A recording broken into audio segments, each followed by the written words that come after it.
예, 이와 관련해 사건 전후로 어떤 일이 있었고 경찰관을 향해 총을 쏜 남성은 어떤 인물인지 사회부 박현우 기자와 함께 이야기 나눠보겠습니다. 예, 설마 우리나라에서 이렇게 총격 사건으로 사람이 사망할 정도까지 발생할지는 몰랐는데 어제 그 발생한 시각이 저녁 6시 30분쯤이었죠. 전에 또 다른 폭행 사건이 있었다고요? 네, 사건이 발생한 곳은 서울 강북구 번동의 오페산 터널 인근입니다. 예. 경찰과 목격자 말에 따라서 시간 순서대로 당시 상황을 정리해 보면 일단 경찰이 접수한 신고 내용은 폭행이 발생했고 총소리가 들렸다는 내용이었습니다. 네. 그러니까 경찰이 현장에 출동하기 전에 이미 폭행이 있었고 총탄 발사도 있었던 건데요. 경찰에 따르면 경찰이 출동하기 전에 이번 사건의 피의자 46살 성모 씨는 번동의 한 부동산 앞에서 이 업소를 운영하는 68살 이모 씨가 나오기를 기다렸다가 이 씨가 나오자 총기를 발사했습니다. 예. 이 씨는 총에 맞지는 않았지만 달아나다가 쓰러졌고 이후 성 씨가 이 씨의 머리를 둔기로 수차례 내리쳤습니다. 폭행 발생 직후 신고를 받고 경찰이 출동했고 성 씨는 경찰이 출동하자 오페산 터널 옆 언덕 위로 달아난 뒤 풀숲에 숨었다가 번동파출소 김창호 경위가 접근하자 총격을 가한 것으로 조사됐습니다. 네. 성 씨가 총탄 10여 발을 쐈고 경찰도 이에 공포탄 1발과 실탄 3발을 쏘는 등 대응 사격했지만 이 과정에서 김경희가 어깨 뒤쪽에 총탄을 맞았고 총격 직후 의식을 잃고 쓰러졌다가 네. 약 1시간 뒤 안타깝게도 숨졌습니다. 예. 또 성 씨가 처음에 이 씨에게 총을 쏘는 과정에서 네. 민간인 71살 이모 씨가 성 씨가 쓴 총탄에 맞아 복부를 맞았지만 다행히 생명에는 지장이 없는 상태입니다. 네, 이 김창호 경위가 숨진 일 참 안타까운 것 같은데 그런데 시민들의 도움을 통해서 이 성 씨가 비교적 빠르게 제압됐다고요? 네, 성 씨는 폭행 신고가 들어온 지 25분 만인 오후 6시 45분쯤 네. 오페산 터널 밑쪽 숲에서 잡혔습니다. 경찰관이 총을 맞고 쓰러진 뒤 10분 정도 지난 시점인데요. 성 씨가 가지고 있던 총 때문에 경찰관들과 민간인들이 몸을 숨기고 대치하는 상황이 벌어졌고 이때 시민이 먼저 나서서 성 씨를 덮쳤고 이어서 현장에 있던 다른 상인들과 경찰이 가세하면서 제압을 한 겁니다. 네, 목격자가 전하는 당시 상황을 직접 한번 들어보시겠습니다. 그 순간에 한 사람이 거기 가서 덮쳐서 밀고 나와서 세 사람이 합류해서 잡았어요. 그다음에 경찰이 왔어요. 그때 잡고 나니까 이제 경찰이 왔어요. 성 씨에게 달려들어서 목을 붙잡았다는 한 일용직 노동자는 네. 예. 성 씨가 총을 갖고 있어서 무섭기는 했지만 당시에 술도 마셨고 경찰관이 쓰러져 있는 모습을 보니까 이건 아니다 싶어서 달려들었다고 말한 것으로 전해지고 있습니다. 네, 이렇게 용감한 시민 덕분에 빠르게 제압을 할 수 있었던 것 같은데 이 성 씨 총기도 많이 갖고 있었고 흉기도 소지하고 있는 상태였다고요? 네, 경찰이 어제 예. 사건 이후에 브리핑을 갖고 성 씨가 가지고 있던 총을 공개했습니다. 그런데 우리가 평소에 영화나 드라마에서 봤던 그런 총에 비해서는 상당히 조잡한 수준입니다.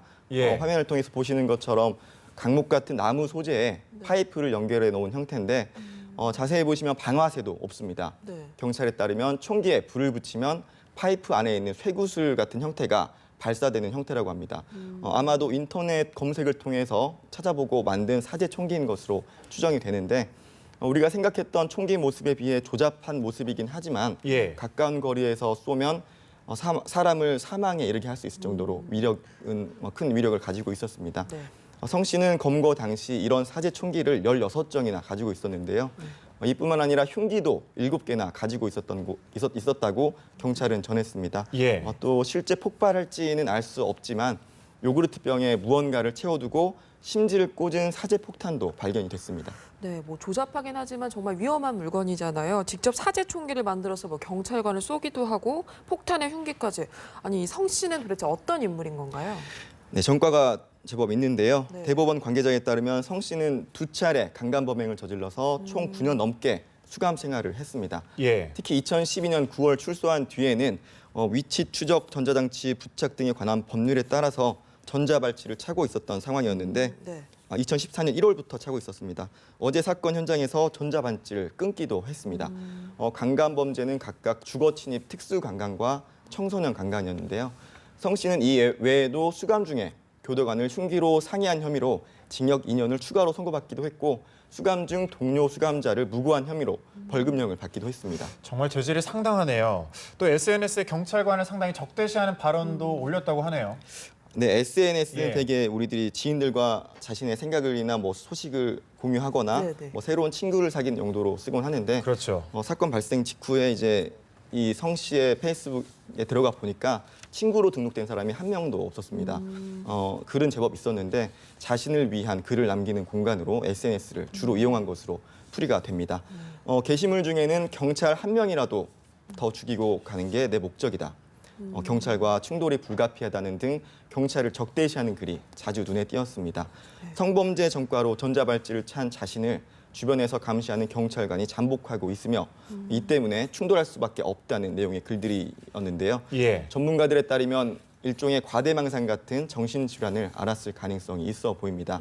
특히 이달 11일에는 나는 2, 3일 안에 경찰과 충돌하는 일이 있을 것이다 라고 썼고 13일에는 나를 상대로 한 현행범 체포 현장에 출동하지 말아라 경찰에게 말하는 거죠.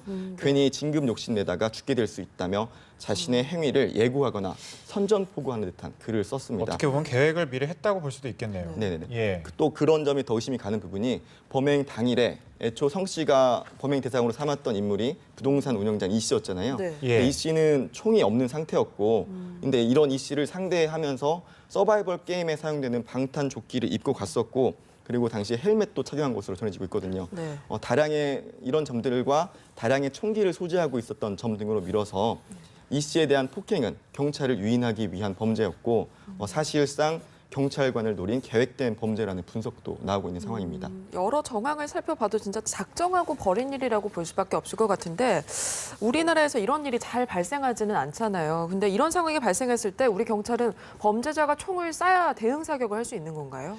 네, 지금까지 말씀하신 대로 네. 사례를 봤을 때 우리나라에서는 일선 경찰관들이 현장에 출동을 했을 때 현재는 총기를 든 범죄자가 없다는 전제 아래 현장에 나가거나 대응하는 게 기본적인 원칙입니다. 그렇죠. 예. 하지만 이번처럼 얼마든지 사제총기가 어렵지 않게 제작될 수 있는 상황이라는 점을 감안해 봤을 때 이로 인한 총기 난사 사건이나 도심에서 총격전이 또다시 발생하지 않으리라는 보장이 없는 상황이거든요. 그래서 이에 대한 대응책이 필요하다는 의견도 있었습니다. 직접 한번 전문가 의견 들어보시겠습니다. 네.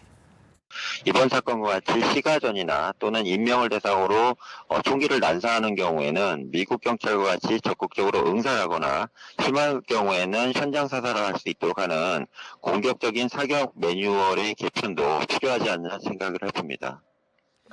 네, 그리고 아울러 사제 총기가 시중에 유통되지 않도록 지속적인 인터넷 모니터링을 통해서 경찰이 사전에 범행을 방지하려는 노력이 필요하다는 의견도 있었습니다. 예, 꼭 좀 필요해 보입니다. 어제 있었던 총기 사건과 관련해 이야기 나눠봤습니다. 박현우 기자였습니다. 고맙습니다.